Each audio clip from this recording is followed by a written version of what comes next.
kekayaannya hanyalah surga mulia, tempat yang bahagia.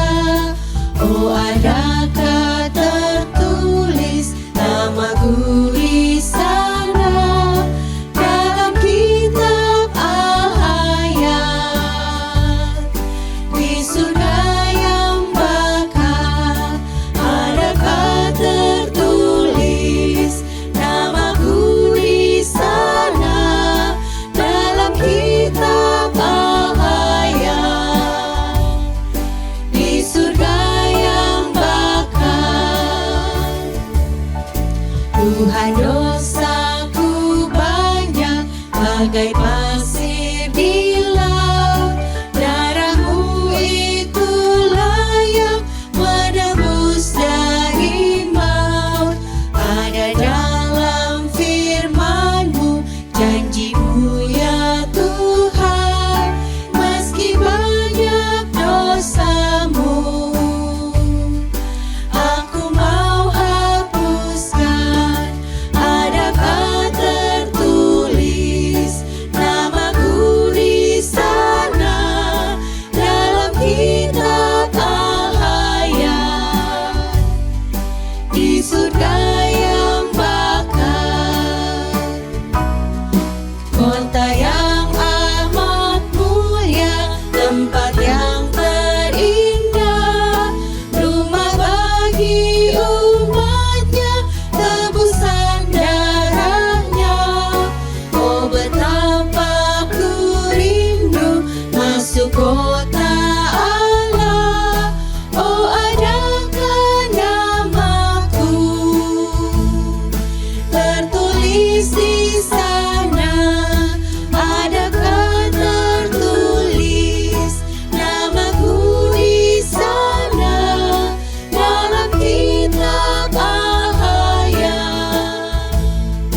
Di surga yang bakal.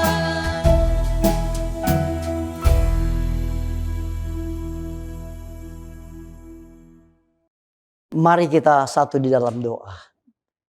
Bapa kami yang ada di sorga, di pagi yang indah di hari Sabat yang kudus, ketika kami akan memulaikan acara di sepanjang hari Sabat ini, dan saat ini kami memasuki acara rumah tangga. Biarlah Tuhan akan memberkati kami, lebih khusus kuasa Roh Kudus terus akan menuntun hati dan pikiran kami. Di dalam nama Yesus kami berdoa. Amin. Saudara-saudara, rumah tangga yang diberkati oleh Tuhan. Dalam Yosua 24 ayat 15, aku dan seisi rumahku, kami akan beribadah kepada Tuhan. Rumah tangga adalah lembaga pertama yang Tuhan dirikan. Sebelum ada gereja dan bangsa, Tuhan membentuk keluarga. Keluarga yang kuat, gereja yang kuat. Keluarga hancur, masyarakat akan rapuh. Kejadian pasal 2 ayat 18, Tuhan membentuk penolong yang sepadan. Pernikahan adalah rancangan Allah, bukan ide manusia. Pernikahan adalah perjanjian suci seumur hidup. Perkawinan adalah lambang persatuan antara Kristus dan jemaatnya. Rumah tangga mencerminkan hubungan Kristus dan gereja. Ada 3 kunci. Kunci yang pertama adalah doa dan ibadah keluarga. Ibadah keluarga menyatukan hati. Doa menghadirkan damai. Doa menghadirkan perlindungan Tuhan. Seorang penulis rohani mengatakan, tidak ada yang lebih penting bagi kesejahteraan keluarga selain ibadah keluarga. Ibadah keluarga adalah benteng rohani rumah tangga kita. Kunci yang kedua, kasih dan pengampunan. Tidak ada keluarga yang sempurna. Kasih membuat rumah menjadi tempat yang teduh. Dan kunci yang ketiga adalah pendidikan anak berpusat pada Kristus. Amsal 22:6 berkata, didiklah orang muda menurut jalan yang patut baginya. Rumah adalah sekolah pertama. Orang tua adalah guru pertama. Seorang penulis rohani mengatakan, pekerjaan orang tua adalah mendidik anak-anak lebih penting daripada pekerjaan pendeta. Karakter anak dibentuk mulai dari rumah. Saudara-saudara, sebagai penutup, rumah diberkati, dibangun di atas firman. Dipenuhi dalam doa, dipenuhi dalam kasih, dipenuhi dalam pengampunan. Sehingga kita berkata, aku dan seisi rumahku akan beribadah kepada Tuhan. Salam sejahtera. Shalom.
Shalom, salam sejahtera di dalam kasih Tuhan kita Yesus Kristus. Puji Tuhan kita boleh jumpa kembali dalam program pendalaman Alkitab melalui pelajaran Sekolah Sabat bersama dengan kami Cornelius Media. Pelajaran ini adalah pelajaran yang ke-7 dengan tema Warga Kerajaan Surga. Saya Pendeta Edward Taliwongso bersama dengan Pendeta Felix Gosal dan Pendeta Widodo Purwanto akan sama-sama menolong dalam pendalaman kita pada kesempatan ini. Kami tetap mengingatkan, mari mempersiapkan diri dengan telah mempelajari pelajaran Sekolah Sabat di tempat kita masing-masing. Mari kita berdoa. Bapa di sorga, kami mengucap syukur oleh karena sekali lagi kami mau rindu untuk belajar firman-Mu. Bukalah hati dan pikiran kami, di dalam nama Yesus kami sudah berdoa. Amin.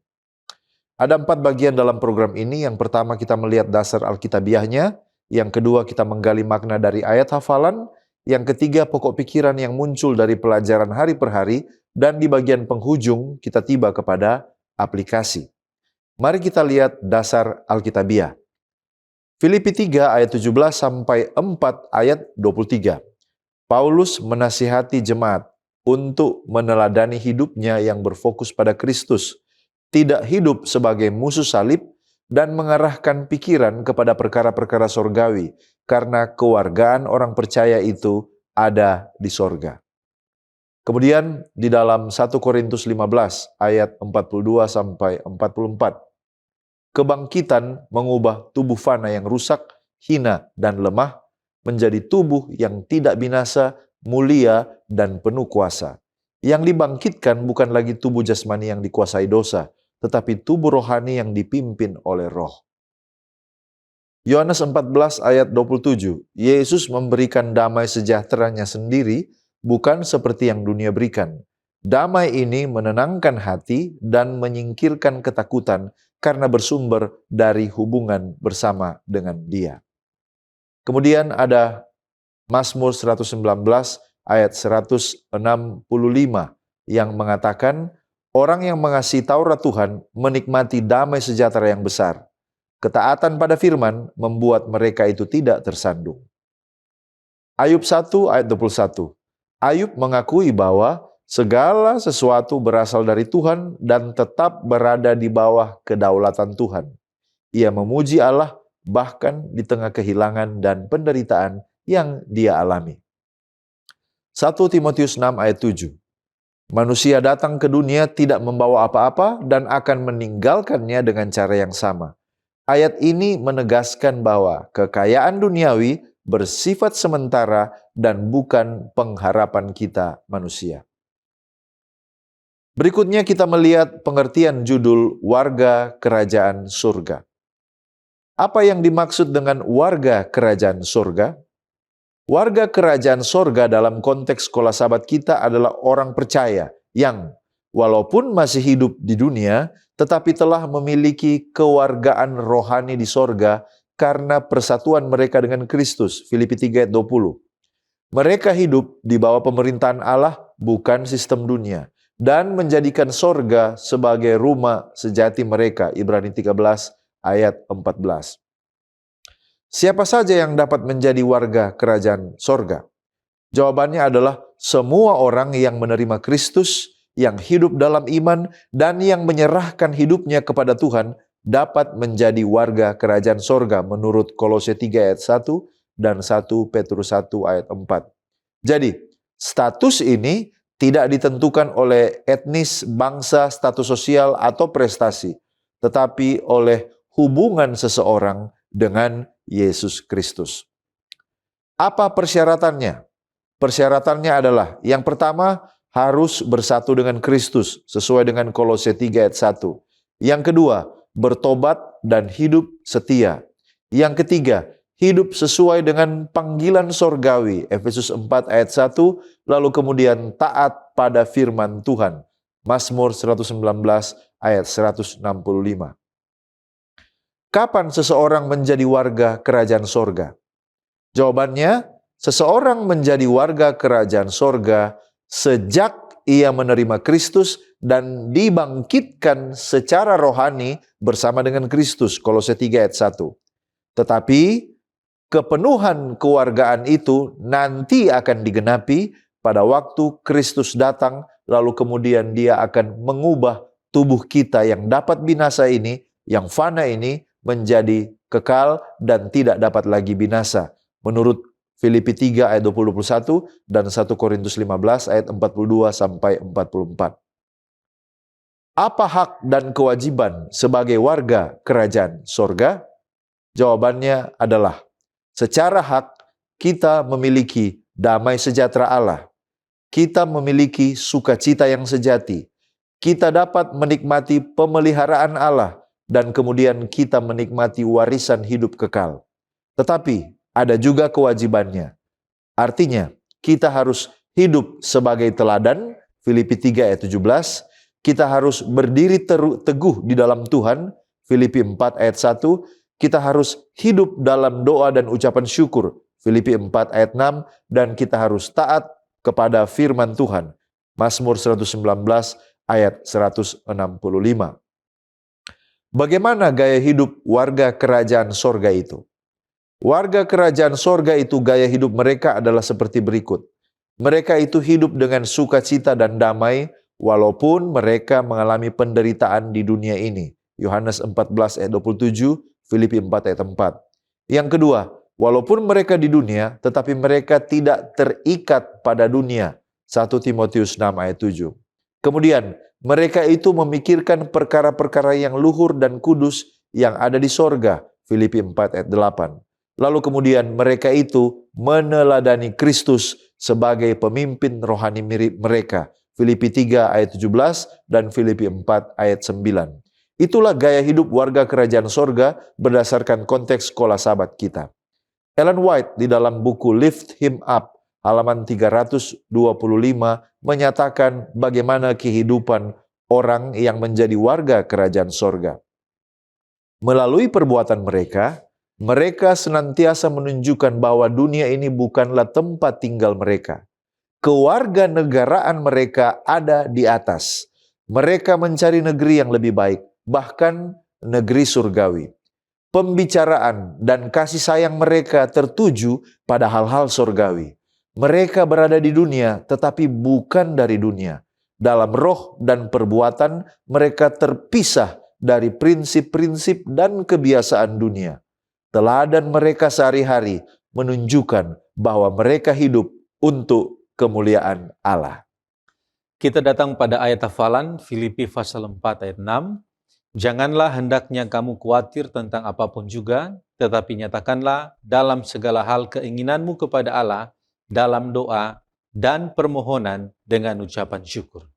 Mari kita lihat apa konteks Filipi pasal 4 ayat 6. Nah, saudara, untuk memahami Filipi pasal 4 ayat 6 ini, kita harus melihat ayat ini sebagai bagian dari kesatuan ajaran Rasul Paulus di dalam pasal 4 ayat 4-9.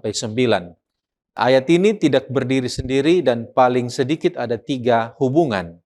Hubungan yang pertama yaitu hubungan dengan ayat sebelumnya, ayat 4 dan ayat 5. Ayat 4 berkata, bersukacitalah senantiasa dalam Tuhan, sekali lagi kukatakan bersukacitalah. Ayat 5, hendaklah kebaikan hatimu diketahui semua orang, Tuhan sudah dekat. Nah saudara, perintah untuk tidak khawatir ini adalah hasil dari praktek yang telah mengalami sukacita sejati. Jadi mustahil hati yang dipenuhi kekhawatiran dapat bersukacita. Tidak khawatir juga akan membuat orang Kristen menunjukkan kebaikan hati bahkan dalam tekanan. Lantas apa yang mendasari semua perilaku ini? Alasannya adalah keyakinan, yaitu Tuhan sudah dekat. Tuhan sudah dekat di sini bisa berarti bahwa kedatangannya yang kedua sudah dekat, tetapi sudah dekat juga di sini berarti bahwa kehadirannya itu yang dekat dalam menopang kita setiap hari. Karena Tuhan dekat, maka saya tidak perlu khawatir. Kemudian hubungan yang kedua yaitu hubungan dengan ayat sesudahnya, yaitu Filipi pasal 4 ayat 7. Nah, di dalam ayat ini dikatakan, dan damai sejahtera Allah yang melampaui segala akal akan memelihara hati dan pikiranmu dalam Kristus Yesus. Nah, ayat 7 ini adalah hasil dari orang yang melakukan perintah tidak khawatir, berdoa dan bersyukur. Dan damai dalam ayat 7 ini bukan sekedar perasaan lega, tetapi ini adalah perlindungan aktif dari Allah. Jadi dengan kata lain, doa yang penuh dengan syukur dan sikap tidak khawatir itu sebenarnya adalah penjaga kehidupan batin kita. Dan kemudian hubungan yang ketiga yaitu hubungan dengan keseluruhan konteks ayat 4 sampai ayat 9. Nah saudara, ajaran tentang doa dan damai ini adalah bagian inti dari bagaimana kita dapat mengisi pikiran kita. Daripada pikiran kita itu dikuasai oleh kekhawatiran dan fokus dengan hal-hal yang negatif atau mungkin tentang masa depan yang menakutkan, kita perlu melatih pikiran kita untuk fokus pada Allah melalui doa syukur dan sikap tidak khawatir. Dan ini adalah disiplin rohani. Praktek ini akan menghasilkan kehadiran Allah yang nyata, yaitu ayat 9 dikatakan, Allah sumber damai sejahtera akan menyertai kamu. Nah, kalau begitu apa arti kata khawatir yang digunakan dalam konteks ini? Nah, saudara, kata khawatir di sini dapat dimengerti dalam 3 makna. Makna yang pertama yaitu ini soal pikiran yang terbagi, atau pikiran yang terpecah, atau pikiran yang terganggu. Kata khawatir di sini datang dari kata Yunani yaitu merimnao, yang berarti pikiran yang terbelah atau tertarik ke berbagai arah. Jadi khawatir adalah keadaan di mana pikiran kita ditarik dari fokus kepada Allah dan kebenarannya, lalu terbagi atau terpecah oleh berbagai kemungkinan buruk dan masalah yang kita hadapi. Kemudian pengertian yang kedua, khawatir ini adalah rasa cemas yang melumpuhkan. Artinya khawatir di sini adalah kecemasan yang menghancurkan iman dan menghalangi kita untuk percaya. Dan ini bisa membuat kita untuk tidak dapat melihat Allah dan juga jalan yang Dia siapkan. Dan kemudian yang ketiga, makna yang ketiga yaitu khawatir di sini adalah sebuah bentuk kepercayaan yang salah tempat. Artinya ini adalah kebalikan dari iman. Khawatir artinya kita lebih percaya besarnya masalah daripada percaya besarnya Allah kita.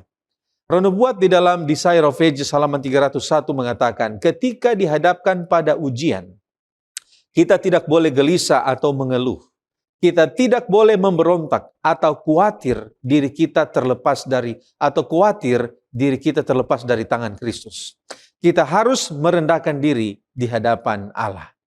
Nah, kalau begitu apa pengertian doa, permohonan, dan ucapan syukur dalam konteks ini? Nah, saudara, ada 3 istilah di sini. Dan 3 istilah ini adalah sikap hati dan komunikasi yang utuh dengan Allah ketika kita menghadapi kekhawatiran. Yang pertama yaitu doa, dan doa ini datang dari kata proseuche. Dan ini adalah istilah umum untuk komunikasi dengan Allah.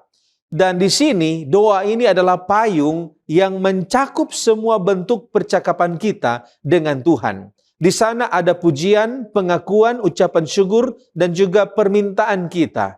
Dan doa itu adalah hubungan, itu tentang hubungan kita dengan Allah. Dengan berdoa kita mengakui bahwa Tuhan itu ada dan Dia mendengarkan kita. Kemudian istilah yang kedua yaitu permohonan atau datang dari kata deesis. Dan ini lebih spesifik. Ini adalah permintaan yang sungguh-sungguh. Sangat spesifik dan ini lahir dari kebutuhan atau kesulitan. Ini adalah bagian dari doa di mana kita menyatakan keinginan kita. Deesis berasal dari rasa ketergantungan dan pengakuan bahwa hanya Allah saja yang dapat menolong kita. Kemudian istilah yang ketiga yaitu ucapan syukur atau eukaristia.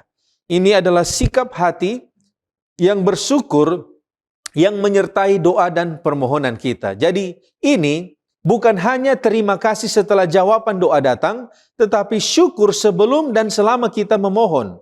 Dan ucapan syukur ini mencakup 3 bagian, yaitu kebaikan Allah di masa lalu, kemudian yang kedua, kedaulatannya yang terjadi pada masa sekarang, dan yang ketiga, janji-janjinya untuk masa yang akan datang. Seventh Day Adventist Bible Commentary jilid 7 halaman 175-176 mengatakan, ucapan syukur adalah pendampingan yang diperlukan di dalam doa dan seharusnya tidak pernah absen dari ibadah kita. Ini membantu mengingatkan kita akan rahmat masa lalu yang mempersiapkan kita untuk menerima berkat lebih lanjut. Sekarang kita masuk pada pokok pembahasan panutan. Dalam konteks pelajaran hari Minggu, apa latar belakang topik panutan ini dan siapa yang dimaksud sebagai panutan? Latar belakangnya adalah bahwa Paulus saat itu melihat ada godaan yang dihadapi jemaat di Filipi untuk mengikuti pemikiran, ide, atau paham serta gaya hidup dan juga perilaku dari orang-orang yang hidupnya disebutkan Paulus sebagai seteru salib dalam Filipi 3 ayat yang ke-18. Siapakah mereka itu? menurut Seventh-day Adventist Bible Commentary volume 7 halaman 171, mereka adalah yang pertama, para penganut Yudaisme yang menjalankan dan menekankan sunat lahiriah sebagai syarat tambahan untuk keselamatan dan menjadi seorang Kristen. Filipi 3 ayat yang kedua. Yang kedua, orang-orang yang mengaku Kristen tetapi telah menyimpang. Dan yang ketiga adalah mereka yang murtad, yang pengaruhnya membahayakan orang-orang percaya khususnya di jemaat Filipi. Dalam Filipi pasal 3 ayat 19, Paulus menggambarkan bahwa kesudahan mereka ialah kebinasaan, Tuhan mereka ialah perut mereka, kemuliaan mereka ialah aib mereka, pikiran mereka semata-mata tertuju pada perkara duniawi. Roma 16 ayat 17 dan 18. Tetapi aku menasihatkan kamu saudara-saudara, supaya kamu waspada terhadap mereka yang bertentangan dengan pengajaran yang telah kamu terima, menimbulkan perpecahan dan godaan. Sebab itu hindarilah mereka, sebab orang-orang demikian tidak melayani Kristus Tuhan kita, tetapi melayani perut mereka sendiri. Dan dengan kata-kata mereka yang muluk-muluk dan bahasa mereka yang manis, mereka menipu orang-orang yang tulus hatinya. Nah, mengapa mereka menjadi ancaman atau bahaya bagi kehidupan jemaat di Filipi? Seventh-day Adventist Bible Commentary volume 7 halaman 171 katakan bahwa jika orang-orang ini adalah musuh yang terang-terangan dan terbuka terhadap salib, atau jika mereka menyangkal bahwa Kristus telah mati untuk menebus dosa, mereka tidak akan sebahaya itu bagi gereja. Namun tampaknya mereka mengaku sebagai pengikut Sang Juru Selamat, sementara hidup mereka menunjukkan bahwa mereka sama sekali tidak mengenal kuasa Injil. Pikiran mereka tertuju pada hal-hal duniawi, dan persahabatan dengan dunia adalah sesungguhnya permusuhan dengan Allah menurut Yakobus 4 ayat yang keempat. Nah, dari latar belakang inilah Paulus katakan dalam Filipi 3 ayat 17, saudara-saudara, ikutilah teladanku dan perhatikanlah mereka yang hidup sama seperti kami yang menjadi teladanmu. Jadi panutan yang dimaksud Paulus untuk diikuti ialah dirinya sendiri. Nah, apa yang dimaksud panutan dan mengapa Paulus menunjuk dirinya sendiri sebagai panutan? Bukankah seharusnya Yesus yang menjadi panutan? Panutan adalah role model. Dalam konteks Filipi pasal 3 ayat 17, itu merujuk pada teladan hidup rohani yang nyata, bukan sekedar teori atau lisan saja. Yang dimaksud Paulus adalah yang pertama, teladan cara hidup yang mencerminkan Injil selaras dengan salib Kristus, yaitu penyangkalan diri, ketaatan, dan hidup yang berorientasi pada kekekalan, bukan hal-hal duniawi. Yang kedua, contoh iman yang konsisten, yang berpusat selalu pada Kristus untuk terus bertumbuh dan berjuang tetap setia. Seventh-day Adventist Bible Commentary volume 7 halaman 171, Paulus menunjuk hidupnya sendiri sebagai panutan yang patut mereka teladani, sebab ia tahu bahwa ia telah mengikuti kehendak Allah dengan meninggalkan masa lalu dan berusaha meraih hal-hal yang masih ada di depannya. Ia sama sekali tidak berusaha mengalihkan perhatian mereka dari Kristus dan mengarahkannya kepada dirinya sendiri, melainkan untuk membawa mereka kepada Kristus melalui hidupnya yang menyerupai Kristus. 1 Korintus 11 ayat yang pertama mengatakan, jadilah pengikutku sama seperti aku juga menjadi pengikut Kristus. Nah, Paulus sendiri telah mengarahkan fokus jemaat di Filipi kepada Kristus dalam Filipi 2 ayat 5-11. Dikatakan lebih lanjut bahwa memang Kristuslah satu-satunya teladan yang dapat diteladani dalam segala hal. Namun, pengalaman orang lain juga yang hidupnya mengikuti teladan Kristus bisa berfungsi sebagai motivasi dan peringatan bagi kita. Dan tujuan utamanya adalah terinspirasi untuk mengikuti dan melakukan hal yang sama yang diteladankan. Dan hal ini tidak sama sekali melibatkan penyembahan atau pengagungan pada seorang manusia.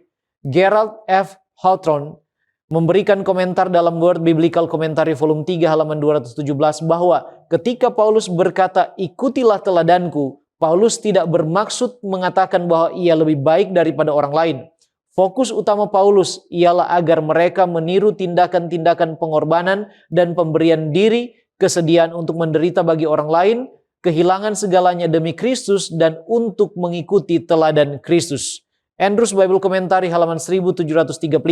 Kebenaran menjadi lebih jelas dan lebih mudah dipahami ketika diteladankan oleh orang-orang yang benar-benar percaya. Nah, sekarang bagaimana sikap Paulus terhadap mereka yang menjadi teladan buruk? Dikatakan dalam Filipi 3 ayat 18, karena seperti yang telah kerap kali kukatakan kepadamu dan yang kunyatakan pula sekarang sambil menangis, banyak orang yang hidup sebagai seteru salib Kristus. Paulus menangis karena ia sangat mengasihi mereka. Seventh-day Adventist Bible Commentary volume 7 halaman 171 sekali lagi menjelaskan bahwa ekspresi emosi yang mendalam ini menunjukkan bahwa keprihatinan Paulus lebih tertuju pada orang-orang Kristen yang murtad daripada orang-orang kafir yang durhaka. Kasih sayangnya terhadap orang-orang yang murtad itu membuatnya saat itu menangis. Nah, sikap dan ekspresi Paulus ini sama dengan Yesus. Lukas 19 ayat 41 katakan, dan ketika Yesus telah dekat dan melihat kota itu, ia menangisinya. Paulus juga tidak melabeli mereka sebagai musuhnya, melainkan sebagai seteru salib, karena Paulus menyadari bahwa dahulu tanpa Kristus, mereka juga termasuk Paulus merupakan seteru salib. Sekarang apa pelajaran penting yang dapat kita pelajari, serta bagaimana kita membedakan panutan yang baik dan yang buruk? Pelajaran yang pertama ialah bahwa teladan orang-orang saleh dapat menginspirasi kita untuk hidup lebih dekat dan lebih serupa lagi dengan Tuhan atau dengan Kristus. Kita tidak boleh membiarkan diri kita menjadi seteru salib. Itu pelajaran yang kedua. Menurut Seventh-day Adventist Bible Commentary volume 7 halaman 172, kita dapat menjadi seteru salib bila kehidupan kita dikuasai oleh hawa nafsu duniawi, mencari kenikmatan, keuntungan, dan kehormatan duniawi saja dengan mengorbankan nilai-nilai moral. Hidup bukan untuk kemuliaan Allah, melainkan untuk kesenangan diri dan kedagingan kita. Sekarang bagaimana kita bisa membedakan panutan yang baik dan yang buruk? Yang pertama, ujilah segala sesuatu dan peganglah yang baik. 1 Tesalonika 5 ayat yang ke-21. Dan yang kedua, dari buahnya lah kamu akan mengenal mereka. Matius 7 ayat yang ke-20. Terima kasih pendeta. Sekarang kita melihat tema berdirilah juga dengan teguh di dalam Tuhan. Menurut Filipi 3 ayat 20-21, bagaimana Paulus menggambarkan kewarganegaraan orang Kristen? Paulus menyatakan bahwa kewarganegaraan orang Kristen itu ada di sorga, Filipi 3 ayat 20. Lalu, Yesus Kristus adalah Raja dan Juru Selamat yang kita nantikan dari sorga. Lalu kemudian di ayat 21 dia katakan, ia akan mengubah tubuh kita yang hina ini menjadi serupa dengan tubuh kemuliaannya. Artinya apa? Identitas utama orang percaya bukan ditentukan oleh dunia ini, tetapi oleh sebuah realitas yang ada di sorga. Ada beberapa ayat yang mengungkapkan tentang tubuh yang dimuliakan. Mari kita lihat satu demi satu. Yang pertama, Ayub 19 ayat 25-27, bahwa tubuh akan bangkit dan akan melihat Allah secara nyata. Lukas 24 ayat 39 mengatakan bahwa tubuh kebangkitan itu bersifat nyata, dapat disentuh, dan bukan roh yang bergentayangan. 1 Korintus 15 ayat 42-44, dari fana diubah menjadi tidak fana, dari hina diangkat menjadi mulia, dari lemah menjadi kuat, dari jasmania menjadi rohania. 1 Korintus 15 ayat 50-54 mengatakan bahwa yang dapat binasa akan mengenakan yang tidak dapat binasa, di mana maut telah ditelan oleh kemenangan. Lalu Kolose 3 ayat 4, kita akan dinyatakan dalam kemuliaan bersama dengan Yesus Kristus. Apa arti teologis dari kewarganegaraan di sorga? Jawabannya adalah ini merupakan yang pertama, identitas rohani kita itu berasal dari Allah, bukan dari dunia ini. Yang kedua, artinya kita hidup di dunia tetapi kita tidak dimiliki oleh dunia ini. Dan yang ketiga, ini memberikan kepada kita realitas eskatologis. Artinya orang Kristen memandang ke depan, tidak memusatkan perhatian di dunia ini. Ini menegaskan bahwa keselamatan orang Kristen itu bersifat kekal, bersifat transenden, bukan sekedar perbaikan dunia yang ada sekarang. Mengapa kebangkitan tubuh itu menjadi pusat iman dari orang Kristen?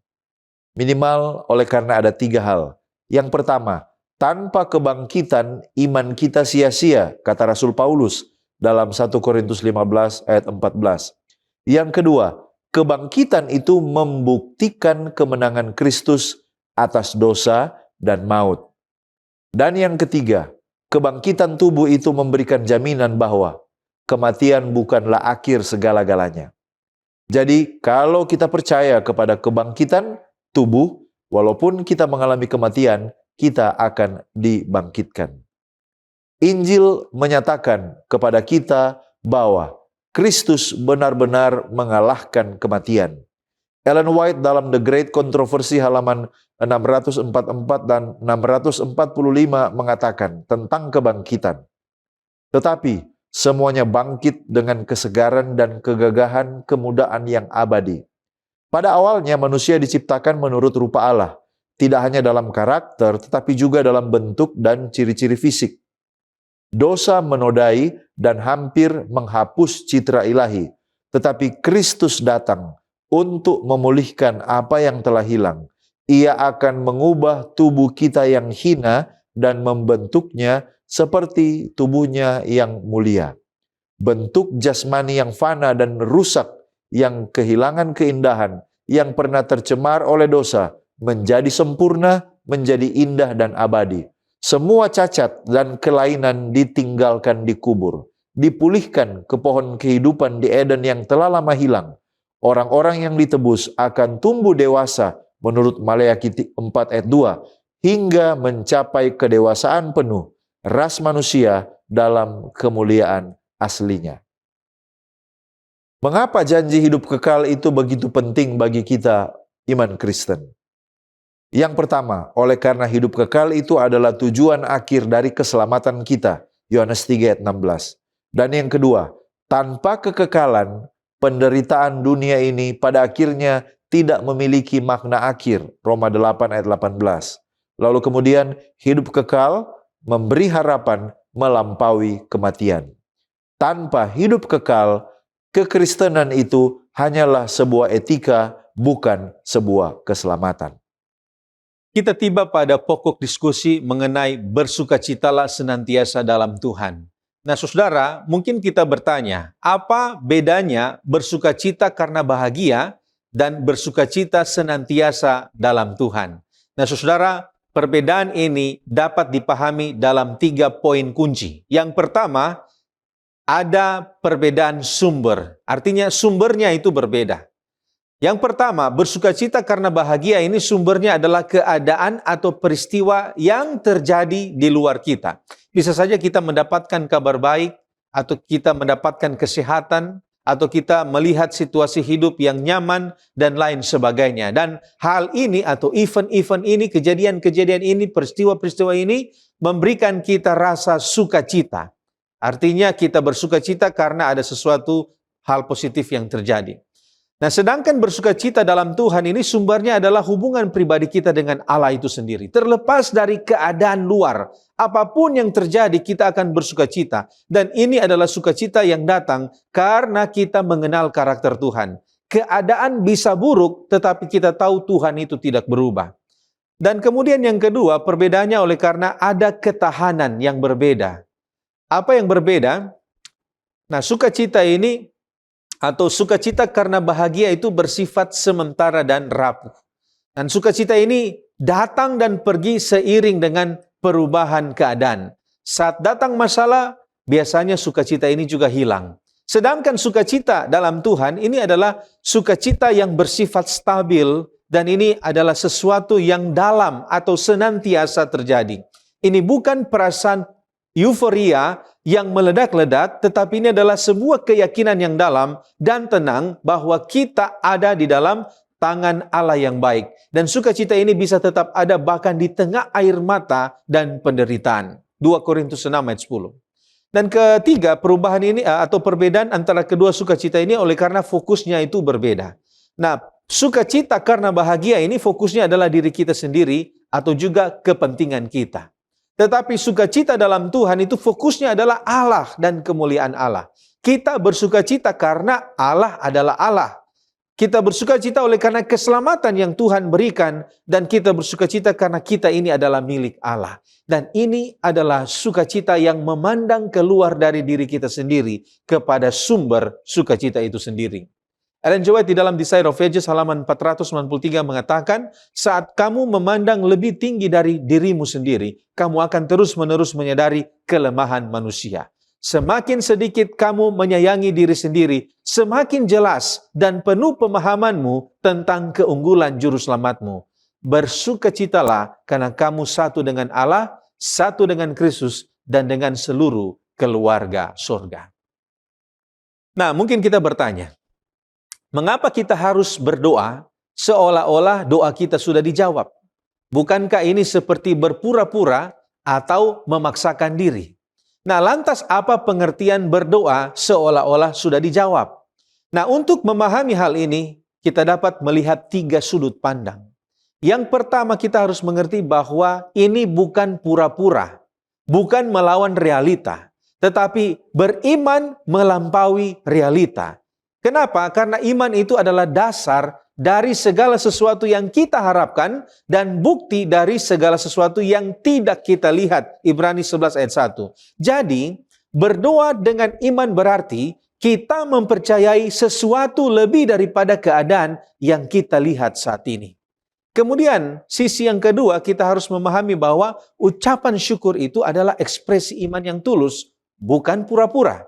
Nah, kita bersyukur bukan karena masalahnya sudah hilang, tetapi kita bersyukur oleh karena ada 3 hal. Yang pertama, oleh karena Allah sudah mendengar doa kita. 1 Yohanes 5 ayat 14. Yang kedua, karena Allah itu baik dan akan bertindak dengan cara dan waktu yang terbaik. Roma 8 ayat 28. Dan yang ketiga, Allah telah memberikan yang terbesar kepada kita, yaitu anaknya, sehingga kita yakin dia juga akan memberikan apa yang kita perlukan. Dan kemudian sisi yang ketiga yaitu kita harus mengerti bahwa ini adalah sikap hati yang mengakui kemenangan Kristus. Doa kita itu naik kepada Allah dalam nama Yesus. Itu artinya kita datang berdasarkan karya Kristus yang sudah selesai di kayu salib. Kita sudah didamaikan dengan Allah dan dengan bersyukur sebelum melihat jawaban, kita mengakui bahwa hubungan kita dengan Allah adalah sesuatu yang inti dari segala jawaban doa yang kita butuhkan. Dan itulah inti dari hubungan kita dengan Tuhan, yaitu pemulihan dengan Allah. Ron Nubuat di dalam The Youth Instructor halaman 241 mengatakan, setiap doa yang tulus akan didengar di surga, dan setiap permohonan yang sungguh-sungguh untuk rahmat dan kekuatan akan dijawab. Nah, kalau begitu, kita melihat bahwa perintah jangan khawatir dan bersukacita ini terdengar tidak realistis. Nah, bagaimana orang yang sedang berduka atau sakit parah atau kehilangan pekerjaan dapat bersukacita? Nah, saudara, jawabannya dapat kita lihat dalam 3 kebenaran. Yang pertama yaitu perintah jangan khawatir dan bersukacita ini bukanlah perintah untuk menyangkal realita dan perasaan. Alkitab tidak pernah melarang kita untuk merasa sedih, merasa kehilangan, atau merasa sakit. Yesus sendiri menangis di kubur Lazarus. Yesus juga sendiri bergumul di Taman Getsemani. Yang dilarang di sini adalah khawatir yang menguasai dan melumpuhkan iman kita. Kemudian yang kedua, sukacita dalam Tuhan dan damai sejahtera Allah itu bisa hadir bersamaan dengan duka cita yang kita alami. Dan ini adalah sebuah paradoks iman. Damai sejahtera Allah, Filipi 4 ayat 7, bukan berarti tidak ada badai. Tetapi ada ketenangan di tengah badai. Bisa saja ada air mata, tetapi bersamaan dengan air mata ada keyakinan bahwa Tuhan itu memegang kendali. Seseorang bisa saja berduka cita, tapi dia di saat yang sama dia bisa bersuka cita karena dia memiliki pengharapan kekal yang menghibur dia pada saat dia sementara hancur dan kehilangan. Dan yang ketiga yaitu jalan keluar Allah tidak selalu menghilangkan masalah, tetapi selalu memberikan kecukupan kasih karunia. Nah, apa artinya ini, saudara? Janji Tuhan itu bukan semua masalah akan hilang seketika saat kita berdoa. Tetapi janji Tuhan ketika kita berdoa, Tuhan akan menunjukkan kasih karunia-Nya. 2 Korintus 12 ayat 9. Damai sejahteranya akan diberikan kepada kita saat kita dalam penderitaan. Bagi orang yang sakit parah, sukacita adalah kekuatan untuk bertahan 1 hari lagi. Bagi mereka yang kehilangan pekerjaan, sukacita itu adalah ketenangan untuk terus mencari sambil percaya pada pemeliharaan Tuhan. Seventh Day Adventist Bible Commentary Jilid 6 halaman 921 mengatakan, doa Paulus tidak membebaskan rasul itu dari penderitaannya, tetapi memberikannya anugerah untuk menanggungnya. Jadi secara lahiriah seorang mungkin terkoyak, lelah, letih, dan hampir hancur. Namun secara batiniah adalah hak istimewanya di dalam Kristus untuk menikmati kedamaian yang sempurna. Kita tiba pada pokok pembahasan pikirkanlah semuanya itu. Apa semuanya yang perlu dipikirkan dan mengapa harus memikirkan semuanya itu? Filipi 4 ayat 8. Jadi akhirnya saudara-saudara, semua yang benar, semua yang mulia, semua yang adil, semua yang suci, semua yang manis, semua yang sedap didengar, semua yang disebut kebajikan dan patut dipuji, pikirkanlah semuanya itu. Jadi, yang harus dipikirkan, yang pertama, semua yang benar. Seventh Adventist Bible Commentary volume 7 halaman 176. Konsep kebenaran Alkitab berasal dari pemahaman tentang sifat Allah dan Kristus yang merupakan pencipta segala sesuatu yang benar, yang merujuk pada segala sesuatu yang secara moral dan rohani benar adanya. Yohanes 14 ayat yang ke-6, Yesuslah kebenaran itu. Yohanes 17 ayat 7, firman-Nya adalah kebenaran. Yang kedua, semua yang mulia, merujuk pada sikap kebajikan pribadi yang layak dihormati dan juga dihargai. Yang ketiga, semua yang adil, merujuk pada karakter Allah dan hal-hal yang suci, sopan, serta tak bernoda dan tidak bercela. Yang keempat, semua yang suci, pikiran dan tindakan yang mengalir dari kebenaran Allah yang diterima dengan iman. 1 Yohanes 3 ayat 3, setiap orang yang menaruh pengharapan itu kepadanya menyucikan diri sama seperti Dia yang adalah suci. Yang kelima, memikirkan semua yang manis, sikap ramah, menyenangkan, dan juga disukai. Yang keenam, semua yang sedap didengar, sikap terpuji yang selaras dengan nilai-nilai dan prinsip-prinsip kekristenan. Dan yang ketujuh terakhir, semua yang disebut kebajikan dan patut dipuji. Hal ini merujuk pada keunggulan moral dari orang-orang percaya. Mengapa semuanya ini harus dipikirkan? Tujuannya berhubungan dengan ayat sebelumnya, yaitu untuk memelihara hati dan pikiran. Filipi 4 ayat 7, damai sejahtera Allah yang melampaui segala akal akan memelihara hati dan pikiranmu dalam Kristus Yesus. Memelihara hati dan pikiran melalui doa dan ucapan syukur agar memiliki damai sejahtera haruslah sejalan dengan upaya memikirkan semuanya itu. Memikirkan, kata Yunaninya logizomai, dan Seventh Day Adventist Bible Commentary volume 7 halaman 177 mengungkapkan bahwa itu adalah merenungkan dan memperhatikan semua sifat yang luhur dan membiarkan mereka itu, sifat-sifat itu berperan aktif dalam kehidupan. Dikatakan, jika kita ingin hidup dengan benar, kita harus berpikir dengan benar. Dan pengembangan karakter Kristen memerlukan pemikiran yang benar. Gantinya memikirkan perbedaan dengan orang lain atau cemas tentang kebutuhan sehari-hari, kita harus melatih pikiran kita pada kebajikan-kebajikan yang positif. Pertanyaannya sekarang ialah bagaimana kita dapat memikirkan semuanya itu dan apa langkah selanjutnya? Apakah hanya sampai di memikirkan semuanya itu? Yang pertama, merenungkan Taurat Tuhan atau firman siang dan malam. Mazmur 1 ayat yang kedua. Dalam buku This Day with God halaman 300 dikatakan, jika pikiran dididik untuk merenungkan hal-hal surgawi, hasrat tidak akan terpuaskan dengan hal-hal yang murah dan yang biasa. Pikirkanlah Tuhan Yesus dan kebaikan serta kasih. Yang kedua, ialah membiarkan Roh Kudus bekerja dalam hati. Yeskiel 36 ayat 26 dan 27. Kamu akan kuberikan hati yang baru dan roh yang baru di dalam batinmu, dan aku akan menjauhkan dari tubuhmu hati yang keras dan kuberikan kepadamu hati yang taat. Rohku akan kuberikan diam di dalam batinmu, dan aku akan membuat kamu hidup menurut segala ketetapanku dan tetap berpegang pada peraturan-peraturanku untuk melakukannya. Jadi Roh Kudus menurut Yohanes 16 ayat 13 akan menuntun kita kepada seluruh kebenaran. Nah, dalam buku Reflecting Christ halaman 217 dikatakan, ketika kuasa Roh Kudus dirasakan dan dihargai di dalam hati, maka sifat cinta diri akan berkurang.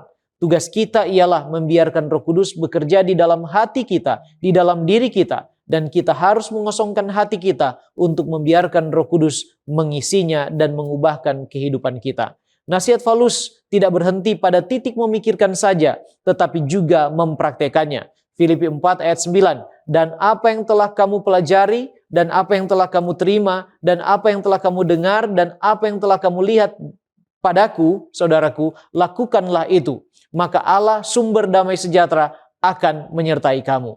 Sekarang apa hasil memikirkan semuanya itu dan apa pelajarannya bagi kita? Sudah pasti yang pertama disinggung dalam Filipi 4 ayat 9. Hasilnya adalah akan ada damai sejahtera. Seventh-day Adventist Bible Commentary volume 7 halaman 177 katakan bahwa Allah tinggal bersama mereka yang memikirkan pikiran yang suci dan menghidupkan kehidupan yang suci, dan bersamanya datang juga damai sejahtera miliknya sendiri. Yang kedua, memikirkan semuanya itu mempersiapkan kita untuk hidup dalam kerajaannya. Seventh-day Adventist Bible Commentary volume 3 halaman 961 katakan bahwa kemurnian atau kesucian pikiran adalah syarat utama untuk hidup tanpa dosa. Itulah sebabnya Matius 5 ayat 8 katakan, berbahagialah orang yang suci hatinya karena mereka akan melihat Allah. Ibrani 12 ayat 14 bagian terakhir, kejarlah kekudusan sebab tanpa kekudusan tidak seorang pun akan melihat Tuhan. Andrews Bible Commentary halaman 1737 menggambarkan bahwa memikirkan dan melakukan semuanya itu adalah penting bagi kita dalam persiapan kita menantikan kedatangan Tuhan kita. Pelajaran bagi kita ialah bahwa kita harus menjaga hati dan pikiran kita. Amsal 4 ayat 23, jagalah hatimu dengan segala kewaspadaan karena dari situlah terpancar kehidupan. In Heavenly Places halaman 21, adalah melalui pembaruan hati bahwa kasih karunia Allah bekerja untuk mengubah hidup. Perubahan eksternal semata-mata tidak cukup untuk membawa kita ke dalam keselarasan dengan Allah. Pekerjaan pertama kita adalah dengan hati. Dan di tengah tantangan media yang setiap hari memborbardir pikiran kita dan anak-anak kita dengan segala macam berita, bacaan, dan tontonan yang bisa merusak pikiran kita perlu diingatkan lagi melalui tulisan pena inspirasi With God at Dawn halaman 110 bahwa pendidikan hati dan pikiran jauh lebih penting daripada sekedar belajar dari buku. Memang baik, bahkan sangat penting untuk memiliki pengetahuan tentang dunia di mana kita hidup. Tetapi jika kita mengabaikan kekekalan dalam pertimbangan kita akan mengalami kegagalan yang tidak dapat diperbaiki. Dalam hal inilah kita juga menyatakan bahwa kita adalah warga kerajaan surga. Selanjutnya kita melihat tema kunci kepuasan hidup. Menurut Filipi 4 ayat 10-13, pengalaman apa saja yang Paulus sebutkan di dalam kisah hidupnya? Paulus menyatakan bahwa ia telah belajar untuk yang pertama hidup berkecukupan maupun dalam berkekurangan, ayat 12. Lalu dia mengatakan bahwa dia pernah mengalami kelimpahan tetapi juga pernah kelaparan. Dia menghadapi segala keadaan yang baik, yang mudah maupun juga keadaan yang sukar. Tetapi ia tidak menempatkan kebahagiaannya pada keadaan, tetapi kepada Kristus. Apa janji Allah tentang pemeliharaan menurut Filipi 4 ayat 19 dan ada ayat-ayat pendukungnya? Kita temukan bahwa Allah berjanji bahwa Dia akan memenuhi segala keperluan kita.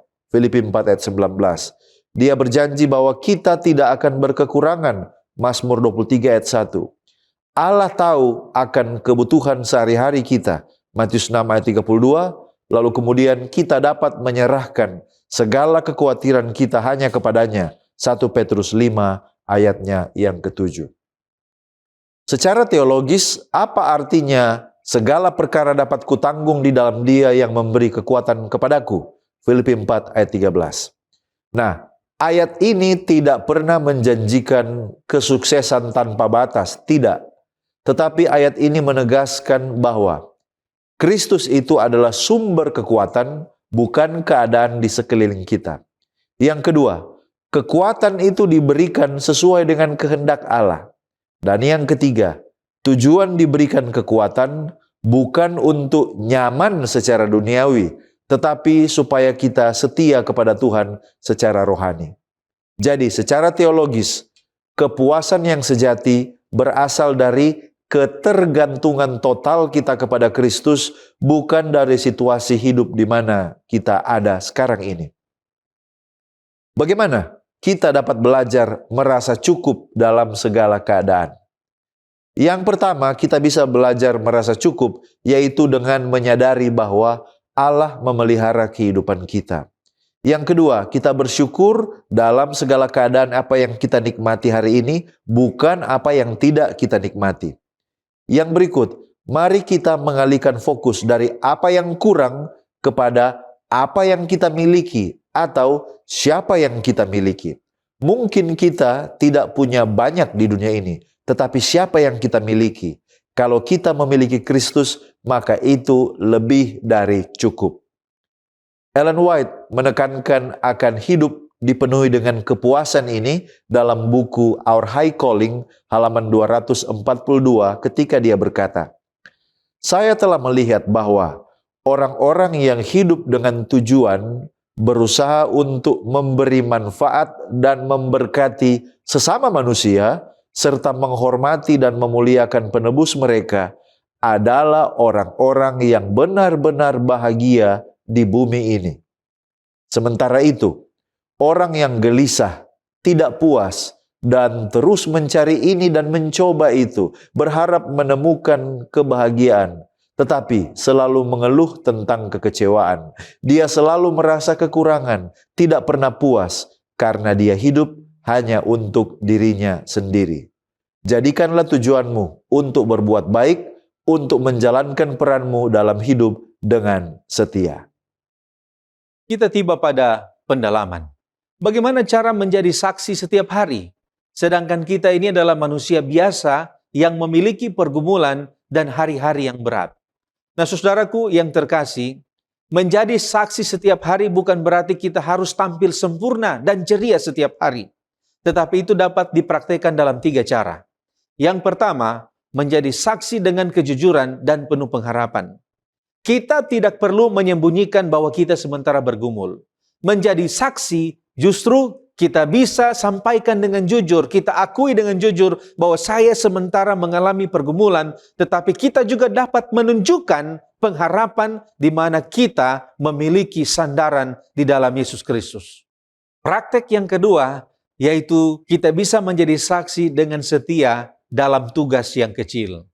Di hari yang buruk, menjadi saksi mungkin bukan dengan berkhotbah panjang, tetapi dengan tetap melakukan kewajiban dengan integritas dan kasih sekalipun hari itu adalah hari yang sulit. Kesetiaan dalam hari-hari yang berat adalah kesaksian yang sangat kuat. Dan praktek yang ketiga, itu kita bisa menjadi saksi dengan menerima dan juga memberikan dukungan kepada sesama. Nah, saudara, di hari berat, kesaksian kita adalah bagaimana kita dapat menerima pertolongan dari saudara seiman dengan rendah hati. Dan ini menunjukkan bahwa kita tidak merasa diri kita kuat, tetapi kita merasa bahwa kita adalah bagian dari tubuh Kristus. Sebaliknya, meski kita sendiri sedang merasakan susah, tetapi kita juga memiliki kepekaan untuk memberikan senyuman, mendengarkan atau memberikan bantuan kecil kepada orang lain. Dan ini menunjukkan kasih Kristus yang melampaui keadaan perasaan kita. N.T. Wright di dalam Surprised by Hope halaman 211 mengatakan bahwa kesaksian Kristen bukanlah tentang menunjukkan betapa hebatnya kita, tetapi tentang menunjukkan betapa setianya Allah. Nah, mungkin kita bertanya, jika Allah memiliki segala sesuatu dari rumah perbendaharanya, mengapa kita masih harus berdoa dan meminta? Mengapa Dia tidak langsung memberikan apa yang kita butuhkan? Karena Tuhan Maha Tahu. Nah, saudaraku yang terkasih, jawaban untuk pertanyaan ini terletak pada 3 tujuan doa. Tujuan doa yang pertama yaitu kita harus ingat bahwa doa adalah sarana untuk membangun hubungan dengan Tuhan, bukan hanya permintaan. Jika Allah langsung memberikan semua yang kita butuhkan tanpa berdoa, maka hubungan kita dengan Tuhan hanyalah hubungan yang sebatas seorang dengan mesin ATM. Sekali dia datang, dia menerima dan dia pergi. Doa itu bukan seperti itu. Tetapi doa itu mengubah hubungan kita dengan Tuhan. Doa itu harusnya mengubah kita, cara kita dengan Tuhan. Seorang anak yang baik tidak hanya diam dan menerima hadiah dari orang tuanya, tetapi dia berbicara dengan orang tuanya. Dia mengucap syukur, dia mengungkapkan keinginan hatinya kepada orang tuanya. Doa adalah komunikasi yang memupuk keintiman kita dengan Tuhan. Kemudian tujuan doa yang kedua yaitu doa mengubah kebutuhan kita menjadi pengenalan akan kehendak Allah. Saat kita berdoa, seringkali yang terjadi bukanlah Allah mengubah keadaan kita, tetapi Allah mengubah perspektif dan keinginan kita. Doa adalah tempat di mana kehendak kita diselaraskan dengan kehendak Allah. Dan tujuan yang ketiga, yaitu doa adalah pengakuan akan ketergantungan kita kepada Allah. Dengan berdoa, kita secara aktif mengakui kita tidak dapat melakukan apa-apa tanpa Tuhan. Dan inilah inti dari iman itu. Seventh Day Adventist Bible Commentary Jilid 5 halaman 345 mengatakan, doa tidak memberikan informasi kepada Allah tentang apa yang seharusnya tidak dia ketahui. Juga tidak dimaksudkan sebagai cara untuk membujuknya melakukan apa yang seharusnya tidak ingin dia lakukan. Doa menghubungkan kita dengan Yang Maha Tahu dan mempersiapkan kehendak kita untuk bekerja sama secara efektif dengan kehendaknya. Saudaraku, sebagai penutup dan aplikasi dari apa yang kita pelajari dan diskusikan bersama, bagaimana kita bisa mendapat kepastian bahwa kita bisa menjadi warga kerajaan sorga dan apa yang harus kita lakukan? Kepastian tentang kita orang berdosa bisa menjadi warga kerajaan sorga bukanlah karena usaha atau siapa kita, melainkan tentang kasih Allah yang tidak terbatas yang dinyatakan dalam karya penebusannya melalui Kristus Yesus. Yohanes 3 ayat yang ke-16, karena begitu besar kasih Allah akan dunia ini, sehingga ia telah mengaruniakan anaknya yang tunggal, supaya setiap orang yang percaya kepadanya tidak binasa, melainkan beroleh hidup yang kekal. Yang harus kita lakukan ialah yang pertama, datang kepadanya, percaya dan terima tawaran untuk menjadi warga kerajaannya melalui iman kepada Kristus Yesus. Wahyu 22 ayat 17 bagian B, dan barang siapa yang haus hendaklah ia datang, dan barang siapa yang mau hendaklah ia mengambil air kehidupan dengan cuma-cuma. Yohanes 1 ayat 12, tetapi semua orang yang menerimanya diberinya kuasa supaya menjadi anak-anak Allah, yaitu mereka yang percaya dalam namanya. Dan bila kita telah menjadi anak-anaknya, Roma 8 ayat 17 katakan kita juga adalah ahli waris kerajaannya. Yang kedua yang perlu kita lakukan adalah membasuh jubah, menyucikan hidup dan menuruti serta melakukan perintah-perintahnya. Hal ini merujuk kepada mereka yang telah diperbaharui hati dan karakternya oleh kuasa kebenaran Kristus. Wahyu 22 ayat 14, berbahagialah mereka yang membasuh jubahnya. Terjemahan bahasa Inggrisnya ialah blessed are they that do his commandments. Berbahagialah mereka yang melakukan perintah-perintahnya. Mereka akan memperoleh hak atas pohon-pohon kehidupan dan masuk melalui pintu-pintu gerbang ke dalam kota itu.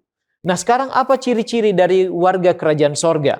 Dalam konteks surat Filipi yang kita pelajari, warga kerajaan sorga adalah orang percaya yang hidupnya berpusat pada Kristus, berjalan selaras dengan salib, berpikiran surgawi, bukan kepada pikiran-pikiran duniawi, terus bertumbuh dan diperbaharui, dan menantikan Kristus dengan pengharapan yang hidup. Seorang warga kerajaan sorga akan memiliki hubungan pribadi yang intim dengan Tuhan dalam doa, serta di dalam merenungkan sabdanya, serta kemudian bersaksi bagi dia. God's Amazing Grace halaman 57. Warga kerajaan sorga harus memisahkan diri dari segala pengaruh yang mencemari dan tidak boleh memiliki hubungan apapun dengan penyembahan berhala dalam bentuk apapun juga. Mereka harus mencapai standar yang lebih tinggi serta berbeda dari dunia. Kemudian, Messages to Young People halaman 329. Warga surga akan menjadi warga bumi yang terbaik. Pandangan yang benar tentang kewajiban kita kepada Allah akan membawa pemahaman yang jelas tentang kewajiban kita terhadap sesama manusia. Sekarang, bisakah status warga kerajaan surga kita hilang? Dan apa yang harus kita lakukan untuk mempertahankannya? Kita, saudaraku, bisa kehilangan status warga kerajaan sorga kita bila kita tidak tekun, mundur, dan meninggalkan iman kita. Kita diingatkan Ibrani pasal 10 ayat 35-38. Sebab itu janganlah kamu melepaskan kepercayaanmu, karena besar upah yang menantinya. Sebab kamu memerlukan ketekunan, supaya sesudah kamu melakukan kehendak Allah, kamu memperoleh apa yang dijanjikan itu. Sebab sedikit, bahkan sangat sedikit waktu lagi, dan ia akan datang, sudah akan ada, tanpa menangguhkan kedatangannya. Tetapi orangku yang benar akan hidup oleh iman. Dan apabila ia mengundurkan diri, maka aku tidak berkenan kepadanya. Apa yang perlu kita lakukan untuk mempertahankan status kewargaan surga kita? God's Amazing Grace halaman 57 kembali mengungkapkan, kita harus menunggu, mengamati, berjaga-jaga, berdoa, dan bekerja. Seluruh pikiran, seluruh jiwa, seluruh hati, dan seluruh kekuatan kita dibeli dengan darah anak Allah. Jadi kita diwajibkan untuk tetap mengenakan jubah kebenaran Kristus, saudaraku. Kemudian Andrews Bible Commentary halaman 1736 katakan, orang Kristen tidak memusatkan pikiran mereka pada hal-hal duniawi karena mereka memiliki sesuatu yang lebih baik, harapan yang berbahagia akan kewarganegaraan surgawi mereka. Itulah sebabnya Ibrani 10 ayat 39. Tetapi kita bukanlah orang-orang yang mengundurkan diri dan binasa. Jadi kita tidak boleh mundur dari iman kita, memegang teguh itu apapun yang terjadi. Kita adalah orang-orang yang percaya dan yang kemudian beroleh kehidupan yang kekal. Mari kita maju terus dalam iman, berjuang setia mempertahankan karya keselamatan Allah melalui Kristus dalam kehidupan kita. Kita diubahkan oleh kuasa Roh Kudus lewat kebenaran firman-Nya dan menang melalui kuasanya serta didapati setia pada waktu kedatangan Yesus yang kedua kali menjemput kita masuk ke dalam kerajaan sorga untuk kita hidup kekal selama-lamanya bersama Yesus dan bersama dengan semua umat tebusan. Mari kita tunduk kepala dan berdoa. Bapa kekal Allah kami yang bertahta di dalam kemuliaan sorga. Terima kasih Engkau baik, memberi kami kesempatan untuk kembali belajar dari firman-Mu ya Tuhan. Kami sudah dijamin ketika kami menerima Engkau sebagai juru selamat pribadi kami. Kami menjadi warga kerajaan sorga. Tolong kami untuk mempertahankan itu. Supaya di dalam kehidupan kami, pada waktu Engkau datang, kami akan memperoleh apa yang Engkau janjikan dalam hidup kami. Tuhan, ada banyak tantangan ke depan. Kami memohon kiranya kuasa Roh Kudus menyanggupkan kami. Kami boleh memperoleh hidup yang diubahkan, disucikan, supaya kami boleh layak untuk hidup di dalam kerajaan sorga yang telah Engkau sediakan. Berkatilah kami semua ya Tuhan. Ampunilah kami dari dosa dan pelanggaran kami. Kami sudah berdoa dalam nama Yesus, Juru Selamat kami. Amin.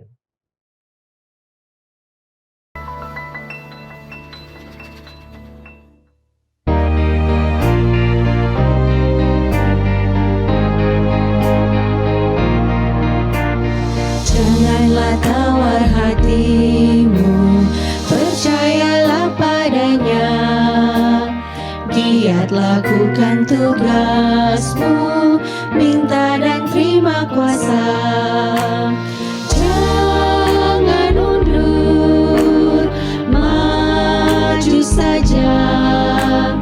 Jangan undur saat susah, Tuhan melindungimu. Harap saja pada Tuhan, puji Tuhan saat susah. Haraplah pada Tuhan. Jika bebanmu sangat berat dan engkau rasa penat, pandang Yesus Juru Selamat, Ia selalu dekat. Jangan undur, maju saja. Jangan undur saat susah, Tuhan melindungimu. Harap saja pada Tuhan, puji Tuhan saat susah. Haraplah pada Tuhan. Janganlah tawar hatimu, bersandar kepadanya. Tinggal di dalam kasih-Nya, berkat-Nya engkau terima. Jangan undur, maju saja. Jangan undur saat susah, Tuhan melindungimu. Harap saja pada Tuhan,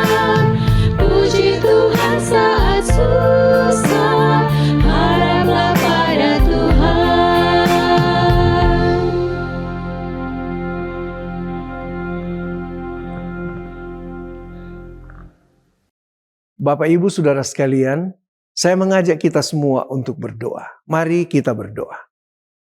Bapa di sorga, kami bersyukur oleh karena kesempatan yang luar biasa bagi kami untuk merenungkan nasihat firman-Mu. Kami berdoa secara khusus hamba Tuhan yang Tuhan utus untuk membawakan firman. Kiranya urapan kuasa Roh Kudus menjadi bagiannya.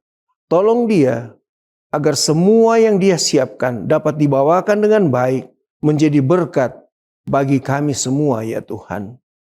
Mendoakan akan anak-anak Tuhan yang saat ini bersama-sama berbakti.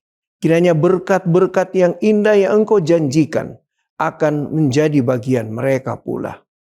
Kami berdoa ya Tuhan, kiranya firman yang dibawakan ini tidak akan lalu dengan sia-sia dari kehidupan kami. Biarlah firman ini akan benar-benar tertanam sungguh di dalam hati kami.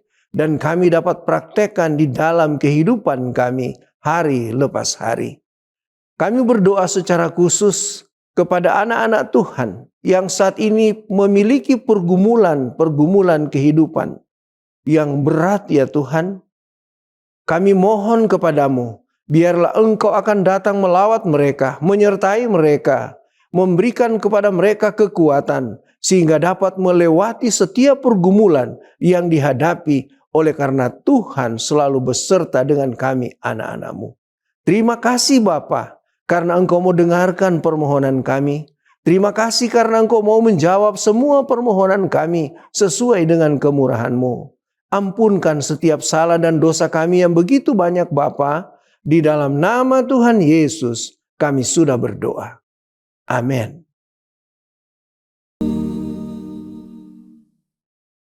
Saudaraku yang diberkati Tuhan, selamat hari Sabat. Kita bersyukur kepada Tuhan, kesempatan yang baik pada hari Sabat ini, kita jumpa lagi untuk mendengarkan firman Tuhan. Sebelum kita mulai, mari kita berdoa. Bapa di sorga, hati kami terbuka untuk menerima firman-Mu. Berbicaralah, tuntun kami oleh kuasa Roh Kudus, dalam nama Yesus. Amin. Adapun firman Tuhan pada hari Sabat ini, saya dasarkan dalam Matius pasalnya yang ke-6. Matius pasalnya yang ke-6, ayatnya yang ke-14. Mari kita buka sama-sama Alkitab kita. Matius 6 ayat 14. Karena jikalau kamu mengampuni kesalahan orang, Bapamu yang di sorga akan mengampuni kamu juga. Dari ayat ini, maka muncullah sebuah judul, Jalan Menuju Kesembuhan Hati. Jalan menuju kesembuhan hati. Saudaraku, mengampuni adalah salah satu ajaran Yesus yang paling indah, tetapi juga paling menantang.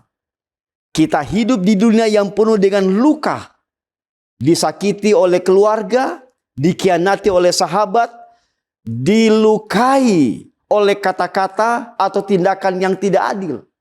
Tidak jarang di antara kita mengatakan, aku sudah mengampuni, tapi aku belum bisa melupakan. Seringkan kita dengarkan bahkan mempraktekkan hal itu. Pertanyaannya sekarang adalah, apa sebenarnya arti mengampuni? Dan apa itu melupakan menurut Alkitab? Saudaraku, mari kita lihat jawaban dari firman Tuhan dan bagaimana kita melakukannya dalam kehidupan kita secara nyata. Saudara, mengampuni adalah perintah, bukan pilihan. Saya ulangi, mengampuni adalah perintah, bukan pilihan.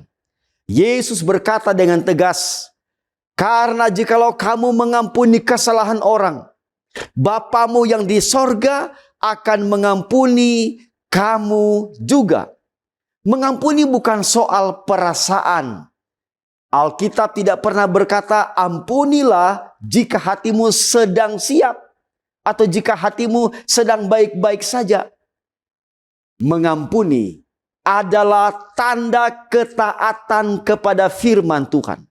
Ingatkah saudara, cerita dalam Kejadian 37 sampai Kejadian pasal 50. Cerita tentang Yusuf dan saudara-saudaranya. Yusuf dikhianati oleh saudara-saudaranya sendiri. Dia dijual sebagai budak, dipenjara karena difitnah. Dia terpisah dari keluarga bertahun-tahun lamanya. Namun ketika Yusuf berkuasa di Mesir, dia memiliki kesempatan untuk membalas. Ia berkata, di dalam Kejadian 50 ayat 20, memang kamu telah mereka-rekakan yang jahat terhadap aku, tetapi Allah telah mereka-rekakannya untuk kebaikan. Saudara-saudaranya merencanakan untuk membuat Yusuf ini menderita. Tapi sebaliknya, di tengah-tengah perbuatan jahat yang dibuat oleh saudara-saudara Yusuf, Allah merencanakan sesuatu yang baik kepada Yusuf dan keluarganya. Saudara, Yusuf mengampuni saudara-saudaranya meski lukanya begitu nyata. Ia melihat, ia lebih memilih dan taat kepada Allah, bukan tunduk kepada kepahitan. Kemudian, mengampuni itu saudaraku, membebaskan kita dari penjara kepahitan. Kenapa? Kepahitan tidak menghukum orang lain. Kepahitan menghukum diri kita sendiri. Kalau kita tidak mengampuni, kita dihukum oleh diri kita sendiri. Itulah sebabnya di dalam Ibrani 12 ayat 15, jagalah supaya jangan ada seorang pun menjauhkan diri dari kasih karunia Allah, agar jangan tumbuh akar pahit. Saudara, ketika kita menyimpan dendam kepada seseorang, apa yang jadi dengan kita? Damai sejahtera hilang. Doa terhambat. Hubungan kita menjadi rusak. Lalu hati menjadi keras. Saudaraku, mengampuni itu seperti melepaskan beban yang berat yang kita pikul selama ini. Kalau dia sudah kita letakkan, wah betapa ringan, kita bebas dari beban yang dipikul. Orang yang kita marahi mungkin sudah hidup tenang. Dia sudah tidur dengan nyenyak di malam hari. Tetapi kita yang terus memikul luka itu setiap hari. Kita terbeban dengan hal itu. Itulah sebabnya kita harus mengampuni. Kemudian yang berikut, apa arti melupakan menurut perspektif Alkitab? Banyak orang salah paham tentang melupakan. Alkitab berkata tentang hal ini. Alkitab berkata tentang Allah sehubungan dengan arti melupakan. Dia katakan dalam Yeremia 31 ayat 34. Aku tidak lagi mengingat dosa mereka. Saudaraku, Allah tidak kehilangan ingatan. Tetapi ia memilih untuk tidak memperhitungkan atau mengingat dosa itu lagi. Jadi, melupakan secara alkitabiah berarti tidak terus mengungkit masa lalu. Kemudian, tidak menjadikan luka sebagai dasar dari hubungan atau relasi. Kemudian, tidak hidup dalam identitas sebagai korban. Saudara ingat cerita tentang Daud dan Saul? Saul berkali-kali ingin membunuh Daud. Namun ketika Daud memiliki kesempatan untuk membalas, ia berkata apa dalam 1 Samuel 24 ayat 12? Daud berucap, Tuhan kiranya menghakimi antara aku dan engkau. Artinya, Daud memilih menyerahkan keadilan itu kepada Tuhan. Ia tidak hidup dalam dendam, meski ia tetap berhikmat dan waspada. Saudara, teladan tertinggi untuk hal mengampuni dan melupakan adalah Yesus sendiri. Yesus di kayu salib. Yesus yang tidak berdosa disalibkan secara tidak adil. Dalam penderitaannya ia berkata, "Ya Bapa, ampunilah mereka sebab mereka tidak tahu apa yang mereka perbuat." Lukas 23:34. Yesus, saudara-saudaraku, tidak menunggu permintaan maaf baru dia mengampuni. Tidak menuntut keadilan saat itu juga. Oh, kita tuntut keadilan. Tidak, saudara. Yesus tidak menyimpan kebencian. Pengampunan Yesus adalah sumber kekuatan kita untuk mengampuni. Sekarang, apa pelajaran rohani yang kita temukan dari pembahasan pada hari Sabat ini? Bagaimana kita mempraktikkan mengampuni dan melupakan dalam kehidupan kita? Yang pertama, saudara, akui luka di hadapan Tuhan.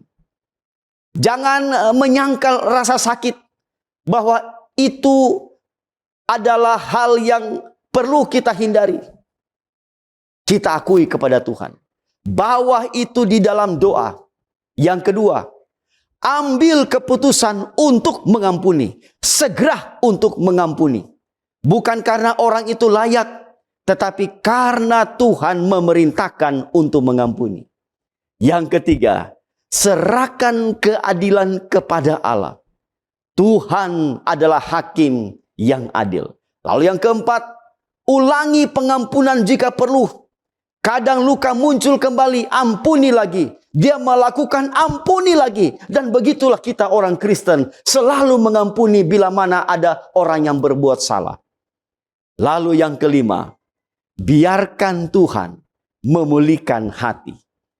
Saudaraku, mengampuni dan melupakan bukan berarti kita lemah. Justru itu tanda bahwa kita dewasa secara rohani. Dan itu adalah tanda kemenangan iman. Saat kita mengampuni, apa yang terjadi dengan diri kita? Hati dipulihkan. Doa diperdengarkan. Hidup menjadi ringan dan tenang. Kasih Kristus dinyatakan. Mari kita memilih jalan salib, yaitu jalan pengampunan. Karena di sanalah ada kehidupan yang merdeka. Saudara, semoga hati kita dipulihkan ketika kita mengampuni dan melupakan kesalahan orang lain. Tuhan memberkati kita. Mari kita berdoa. Bapa di sorga, kami bersyukur untuk pelajaran rohani yang telah kami terima pada hari Sabat ini. Tuhan memberkati kami untuk mengampuni dan melupakan kesalahan orang lain. Sebagaimana Tuhan mengampuni dan melupakan kesalahan kami. Tuhan memberkati kami. Dalam nama Yesus kami berdoa. Amin.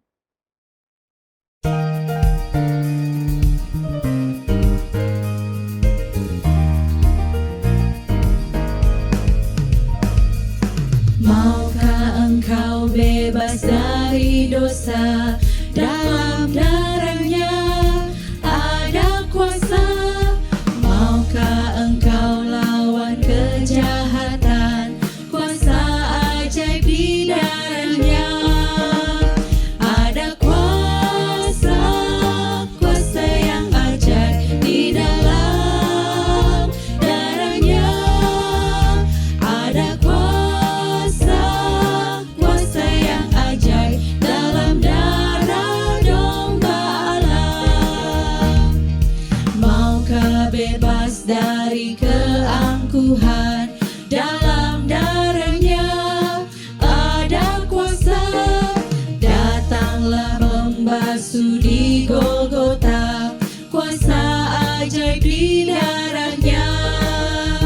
Ada kuasa, kuasa yang ajaib di dalam darahnya.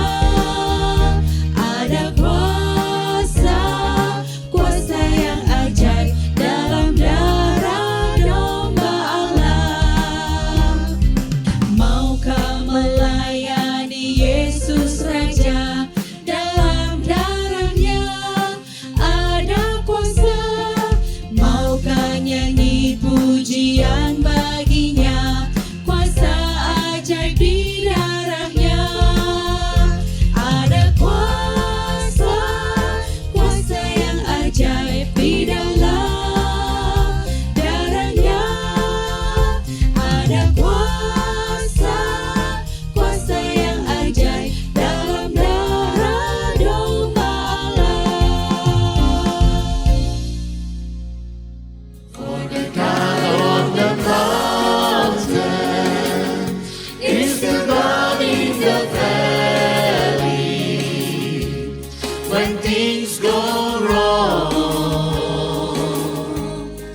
He'll make them right.